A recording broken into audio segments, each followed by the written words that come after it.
मारो इसे और मारो इसे, ये इसी लायक है। अरे मारो यार। सरपंच जी, कालिया को चोरी करते हुए हम सबने रंगे हाथ पकड़ा है। अब इसे गांव से बाहर निकाल देने में ही हम सबकी भलाई है। तो देर किस बात की है, अभी इसे धक्के मार के इस गांव के बाहर का रास्ता दिखा दो। अरे सरपंच जी, ऐसा मत करिए, मुझे एक मौका और दीजिए, मैं दोबारा कभी चोरी नहीं करूंगा। लेकिन गांव वाले उसकी एक नहीं सुनते और उसे मार मार के गांव की सीमा के बाहर निकाल देते हैं। मेरी कमर दर्द के मारे मेरी जान निकली जा रही है। कमबख्तों ने जम के धुलाई की है मेरी। अरे भगवान करे इनके गांव में भूचाल आ जाए, धरती फट जाए और सब गांव वाले उसमें समा जाए। चलते चलते कालिया जंगल में पहुंच जाता है। उसे वहां एक प्रयोगशाला दिखाई देती है। अरे इस जंगल में ये अजीब सा दिखने वाला घर किसने बनाया है, चल कर देखना पड़ेगा। कालिया प्रयोगशाला के पास चला जाता है। दो वैज्ञानिक प्रयोगशाला में बातें कर रहे होते हैं। बधाई हो डॉक्टर चमन, आखिरकार हम दोनों ने मिलकर एक ऐसी घड़ी का आविष्कार कर लिया है जिसे पहनकर कोई भी इंसान गायब हो सकता है। हाँ हाँ, तुमने बिल्कुल सही कहा डॉक्टर जर्माटो। अब कल सुबह ही हम इस जंगल से निकल जाएंगे, लेकिन उससे पहले आज रात के खाने का बंदोबस्त करते हैं। हाँ हाँ, मुझे तो बड़ी जोरों से भूख लगी है, चलो चलते हैं। दोनों वैज्ञानिक वहां से चले जाते हैं। उनके जाते ही कालिया प्रयोगशाला में दाखिल होता है। अच्छा तो ये बात है। कालिया बड़े से कांच के अंदर रखी घड़ी को बाहर निकाल लेता है और अपनी कलाई पर बांध लेता है। फिर घड़ी में लगा बटन दबा देता है। कालिया को एक जोरदार झटका लगता है। कालिया अपने आप को आईने में देखता है तो उसका पूरा शरीर पूरी तरह से गायब हो चुका होता है। अब तो जो चाहे वो कर सकता हूँ। सबसे पहले मैं उन सभी को सबक सिखाऊंगा। गांव वालों, मैं आ रहा हूँ। कालिया गांव की ओर चल पड़ता है। थोड़ी देर के बाद दोनों वैज्ञानिक वहां आते हैं। अरे ये क्या, लगता है कोई हमारी घड़ी चुरा कर ले गया है। ये देखो पैरों के निशान। अब क्या होगा, अगर वो घड़ी किसी गलत हाथों में पड़ गई तो अनर्थ हो जाएगा।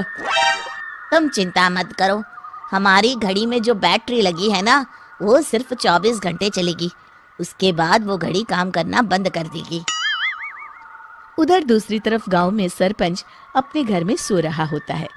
तभी एक आहट से उसकी नींद खुल जाती है। अरे कौन है, कौन है वहाँ? बड़े मजे से सो रहा है, आज मैं तुझे नहीं छोड़ूंगा। कालिया पास में पड़ा डंडा उठाकर सरपंच की पिटाई शुरू कर देता है। ये ले, ये और ये ले, इसी लायक है, ले। अब मर गया। अरे अरे ये क्या हो रहा है? अरे अरे कोई बचाओ मुझे, मेरे घर में भूत आ गया है।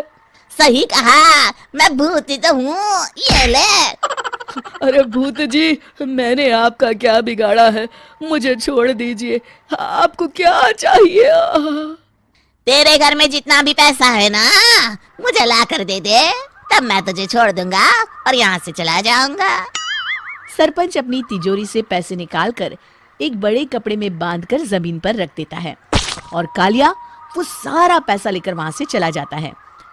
दूसरी तरफ जमींदार गांव के चौराहे पर खड़ा कुछ लोगों से बात कर रहा होता है।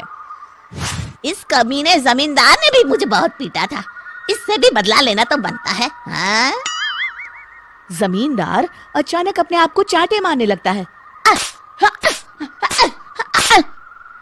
अरे भाई ये क्या हो रहा है? जमींदार साहब अब ठीक तो है ना? अरे मुझे नहीं पता भाई। अरे मर गए रे, ये तो पक्का किसी भूत प्रेत का काम है। जमींदार के अंदर कोई भूत आ गया है, इससे पहले कि ये हमारे अंदर आ जाए। मनोहर भाई, अपनी जान बचानी है तो भागो यहाँ से। ये क्या? अरे बाप रे बाप, मुझे तो भूतों से बड़ा डर लगता है, मैं तो चला यहाँ से। अगली सुबह इस घटना से पूरे गांव में दहशत फैल जाती है। सभी गांव वाले आपस में बात करने लगते हैं।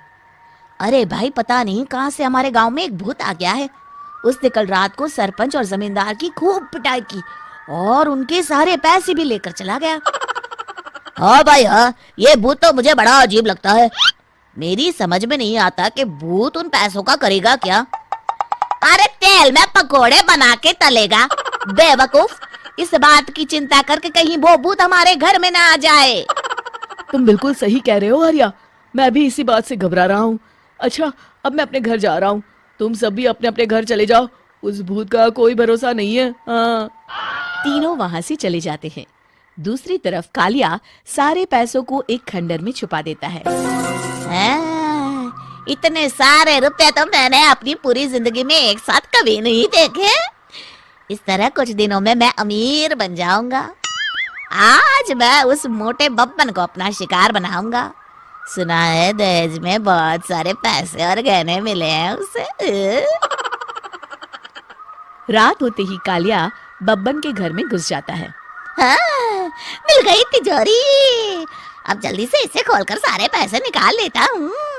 अरे खुल जा खुल जा। खुल गई। कालिया पैसे थैले में भरी रहा था कि तभी बब्बन उसके बगल में आकर खड़ा हो जाता है।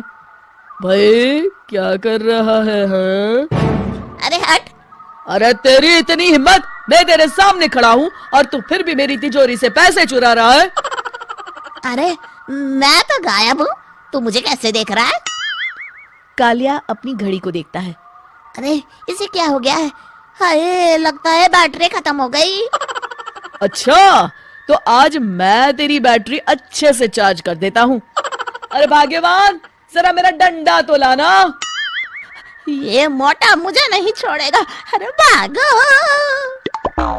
कालिया भागकर घर के बाहर जाता है। बाहर सभी गांव वाले हाथ में डंडा लिए खड़े होते हैं। अच्छा, तो तू वो भूत है। मुझे माफ कर दीजिए सरपंच जी, मैं आपके और जमींदार जी के सारे पैसे लौटा दूंगा और आज ही हमेशा के लिए ये गांव छोड़कर चला जाऊंगा। शिक्षा: बुराई ज्यादा दिन की मेहमान नहीं होती, एक दिन उसका अंत हो ही जाता है।